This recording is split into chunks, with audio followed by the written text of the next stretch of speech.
Okay ma'am. First hair நல்லா preparation பண்ணி neat பண்ணிட்டீங்கன்னா எந்த ஹேர் ஸ்டைல் வேணாலும் நீங்க போடலாம். I start the beginner class. So உங்களுக்கு எல்லாமே வீடியோ செஷனாகவும் கொடுத்துருவோம். மேக்கப் கிளாஸ் போடுங்க மேம், போட்டுடலாம்.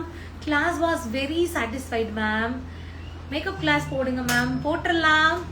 ஸோ கிளாஸ் எல்லாருக்கும் பிடிச்சிருக்கா? எல்லாரும் சாட்டிஸ்ஃபைடா? Thank you ma'am, so useful tips. Thank you. So நீங்க எல்லாருமே வந்து இன்னும் நிறைய ப்ராக்டிஸ் பண்ணணும். ப்ராக்டிஸ் பண்ண தான் உங்களுக்கு வந்து புரியும் என்ன பண்ணணும் அப்படின்னு.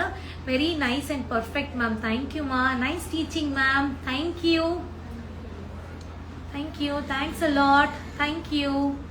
ட்ரை ஷாம்பு வந்து ஆக்சுவலி உங்க பிரைடோட ஹேர் கொஞ்சம் ஆயிலியா தெரிஞ்சிச்சுன்னா அந்த டைம்ல நீங்க ட்ரை ஷாம்பு யூஸ் பண்ணலாம். பட் நான் எப்பவுமே என்னோட பிரைடை வந்து ஹேர் வாஷ் பண்ணிட்டு வர சொல்லிடுவேன். ஏன்னா ஹேர் நீட்டா இருந்தா தான் நம்மளால ஹேர் ஸ்டைல் போட முடியும். ஸ்ட்ரைட் பண்ணிட்டு கிரிம்ப் பண்ண தேவையில்லை. ஸ்ட்ரைட்டா கிரிம்பிங் பண்ணிடுங்க. ரொம்ப கர்லியா இருந்தா வந்து கொஞ்சமா நீங்க வந்து ப்ளோ ட்ரை பண்ணிட்டு அதுக்கப்புறம் வந்து நீங்க இது பண்ணிக்கலாம், கிரிம்ப் பண்ணிக்கலாம். ஆன்லைன் மேக்கப் கிளாஸ் போடுங்க மேம் கண்டிப்பா. Thank you so much. Thank you ma'am.